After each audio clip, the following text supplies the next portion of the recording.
श्री ब्रह्मचैतन्य महाराज गोंदवलेकर यांचे प्रवचन 4 ऑक्टोबर.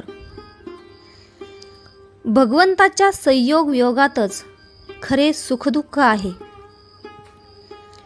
हल्ली लोकांचे हित करण्यासाठी जो तो झटत असतो, पण आपले स्वतःचे हित साधल्याशिवाय दुसऱ्याचे हित आपण काय साधणार? ज्याला स्वतःला सुधारता येत नाही तो दुसऱ्याला काय सुधारणार? त्याला सुद्धा अभिमानच आड येतो, कारण त्याला वाटते आपण दुसऱ्याचे हित करून देऊ या अभिमानाने तो फुगलेला असतो. अहंकार जाण्यासाठी साधनच करावे लागते आणि ते साधन गुरु सांगत असतात. म्हणून त्यांच्या आज्ञेप्रमाणे वागले म्हणजे आपले हित होते.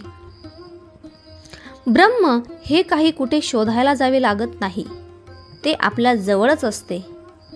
पण ते दुसऱ्याने आपल्याला दाखवावे लागते. हेच काम सद्गुरू करीत असतात.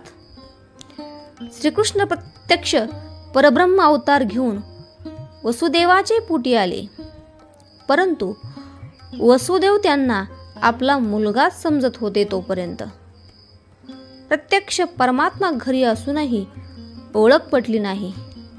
तेच नारदांनी जेव्हा त्यांना सांगितले की श्रीकृष्णाला आपला मुलगा न समजता तो परब्रह्म आहे असे समजा, म्हणजे तुमचे हित होईल, तेव्हा खरी ओळख पटली. तसेच राम अवतारी असूनही वसिष्ठांनी जेव्हा सांगितले की तूच प्रत्यक्ष परब्रह्म आहेस, तेव्हा त्याला ते ज्ञान झाले. आता हे जरी केवळ आपल्याला दाखविण्याकरता असले तरी त्याचा अर्थ हा की गुरुने दाखविल्याशिवाय तो परमात्मा भेटत नाही. गुरु तरी काय सांगतात? नामस्मरण हेच साधन म्हणून ते सांगतात.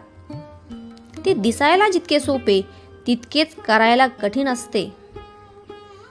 ते कठीण आहे म्हणून सोडून देऊ नये.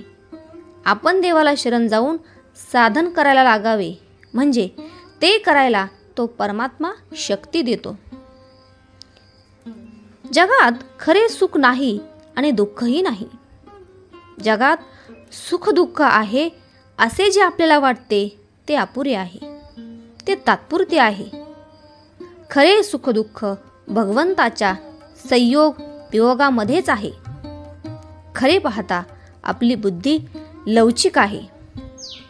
आपल्या वृत्तीवर कशाचाही परिणाम होतो, म्हणून आपल्या मागे भगवंताचा आधार हवा.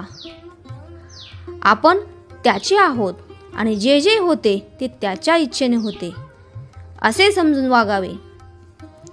भूक लागली तर आईजवळ खायला मागावे, पण चोरी करू नये. तसे पोटापुरते भगवंताजवळ मागावे, पण जास्त मागू नये. भगवंत अत्यंत जवळ आहे आणि अत्यंत दूरही आहे. तसाच तो सर्वव्यापी आहे, म्हणून तो आपल्याला दिसत नाही. आपण दरवर्षी भगवंताचा जन्म करतो, याचा अर्थ असा की मागच्या वर्षी आपण जन्म केला हे विसरलो, म्हणून या वर्षी पुन्हा त्याचा जन्म करावा लागला. खरे म्हणजे भगवंताचा वाढदिवस करायला पाहिजे. भगवंत काल होता, आज आहे आणि उद्या राहणारच, म्हणून त्याचा खरा वाढदिवस होऊ शकतो. भगवंताचे अस्तित्व आपण जागृत ठेवले तर दरवर्षी जास्त उत्साह वाढेल आणि आनंदाचा वाढदिवस होईल. आजचे बोधवचन: राम नाम जाना अक्षरे 2, गुरु मुखे करावी ओळखन, जानकी जीवन स्मरण. जय जय राम.